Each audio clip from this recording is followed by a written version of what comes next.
People ask me all the time, who is my role model? Who is the hero that I look up to? What entrepreneurs do I follow? Well, I don't actually follow a lot of other entrepreneurs. I have a handful of role models I look up to in the business world, and Jack Ma is definitely one of them. You see, I'm fortunate enough that I have the ability to read Chinese. All the books, every single book written by Jack Ma, written about Jack Ma, I have probably read them. Maybe because his background as a poor English teacher, he's always very compelling and persuasive and very articulate, a great public speaker, a visionary. And me as a global educator, that teacher's heart I could relate. Today, we're gonna talk about Jack Ma's rules of success. Remember my first time in Time magazine? They call me Crazy Jack. And I think crazy is good. We are crazy, but we're not stupid. So many people I talked to at that time for Alipay, they say, this is the stupidest idea you have ever got. But I say, I don't wear the stupid club as long as people use it. Now we have 800 million people using this Alipay. Well, just like when I was younger, people think I'm crazy and they think I'm brash and they think I'm a little bit out of the box. Well, when you're successful, then they call you eccentric. They call you, oh, you were so innovative, right? It's the difference between success and failure. When you're successful, nobody cares. All your ideas, they're being validated. So I totally agree with Jack. I love what he said when he says, focus on the user. As long as you're focusing on the user, your customers, and they love it, that's all that matters. Sometimes all your competitors, all the other naysayers, they don't quite understand and they don't see your vision. I think opportunity is everywhere. Honestly, when people think about internet is the future, 10 years ago, internet was so good. When nobody believed internet was so good. Now internet is so tough because all the smart people go to internet.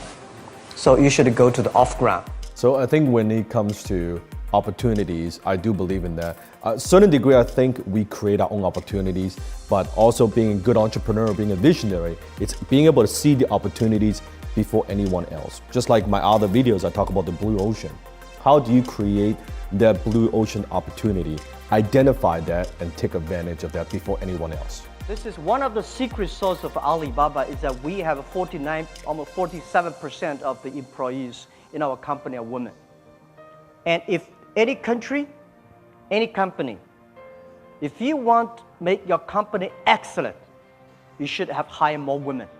All the business, like bad business partnerships I've ever had in the past, they're all men. The ones that are very successful, they are woman partners. So, and also I wouldn't be where I am today without my wife, Jenny. Absolutely, our company, our organization, really it's woman that has all the major buying power. In terms of like husband and wife, if I want to buy a new house, guess what? I got to talk to the wife. I'm buying a new car, I got to talk to the wife, right? Even though you might think, oh, maybe the husband, it's bringing in the money. Well, guess what? It's the wife that makes the buying decision. In closing, in sales, I teach all my students, sell to the wife. The husband can't move forward without the wife saying yes. Sell to the wife, and the wife says yes, it's a done deal. Because I believe one thing, when you have a cup of $2 or $3 million, that money belong to you. When you have $20 million, you have problems about money depreciation, you should buy this stock or that stock. When you have more than $100 million, $1 billion, that money does not belong to you. It's the social responsibility. People trust you, ask you to manage the money better. So that was the thinking. And then we decided, we say we should make an economy that is big enough with that economy, we can enable every young people, every small business, every woman, globally. They want a global buy, global sell, global deliver, global pay, and global travel with the technology we're giving. We can create 100 million jobs for the world. Today, we create 33 million jobs for China. That's very, very powerful. And I think in the beginning of my career, at first, why I started my own business is because I wanted to support my mom. Once I have enough income coming in that I'm able to support my mom, support my family, support myself, then it's about kind of living that lifestyle, right? I want that car, I want that house. Once you also accomplish that, then it goes into something bigger. Now it's about the company, about the team, right? And then once you get bigger than that, then it's about now solving bigger problem. With me, that's why if you study my work, if for my students, you will know that the way that I'm building my organization, it's not just Dan Law organization. It's about just offering product and service. Really what I am doing with everything that I do, I'm building an ecosystem where you help not just yourself, but the people around you, creating opportunities, creating a better lifestyle, creating more abundance for them. Because when you have the skill as an entrepreneur, you actually have the skill set. This is something, probably the most important lesson I learned from Jack Ma.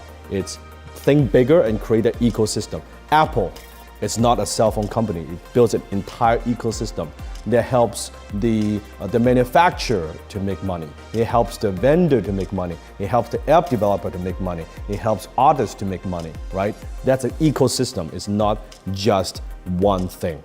So that's profound. That is the innovation of the colleagues, of the people. So I'm not knowing the technology, we hire the best technician. We do not know the finance, we hire the best. We respect, we work, and that really make the business grow. Business is a team sport. It's not a sport that you play on your own, because that doesn't matter how good you are, how talented you are. As a leader, it is not about you doing all the work. It's about you having the vision, knowing exactly, figure out what are the most important critical drivers within a business, and then you find the team that can execute that vision, execute your vision, and turn that into reality. I believe always small is beautiful. If nobody help the small guys, we can use internet to help the small guys. Our philosophy is always this: if you can help others successful, and then you will be successful. Myself, continue to make most of my money serving small business, individuals, people, my students. Small percentage come from big companies, but a majority of my wealth comes from working with small business. We would love to have great students from Tel Aviv, from Tsinghua or Harvard. But the most important is that you find the people with the fighting spirit, learning spirit. And this is we hire people for, not because which school you're from. Oh, this I absolutely, totally agree, because within my company, we never hire based on resumes. We don't look at the resumes. We look at your attitude. We look at the culture fit and what talents you can bring to the table, or skills we can also develop. We can train, but attitude and culture, that is number one. Culture is the most important. So it doesn't matter if they have MBA or they have a degree. Myself, I never went to university. So that has nothing to do with what Jack was talking about. Your learning spirit, the fighting spirit, that hunger. Any skill, if someone wants it badly, they could develop. But I cannot teach them culture. And then year 2002 and 3, 4, I spent a lot of time training our people with the value, mission, and professionalism. And then we got more managers, more leaders than most of the other startups. Then we started to do better. It's not about business model. Later, it's about create values for the others. And that is very good advice for me. Technology might change, your product might change, your service might change, but if you have the right people in place, the right culture, you can work together as a team, you can pivot, you can innovate, you can adopt. So it's people driven, it's customer centric. When you are focusing on the customer, when you're focusing on people, focusing on your team, that's what makes the company grow. And that's what makes the company stay. That's how you can sustain that growth. The future of e-commerce is C2B, consumer to business. The world is changing. It's not a B2B, it's not a B2C, it's not a C2C, it's C2B, consumer to business. Because we have a large amount of consumers, the consumers can ask, can say, I want a tailor-made. I want large scale tailor-made. And this makes the e-commerce in China fundamentally changed.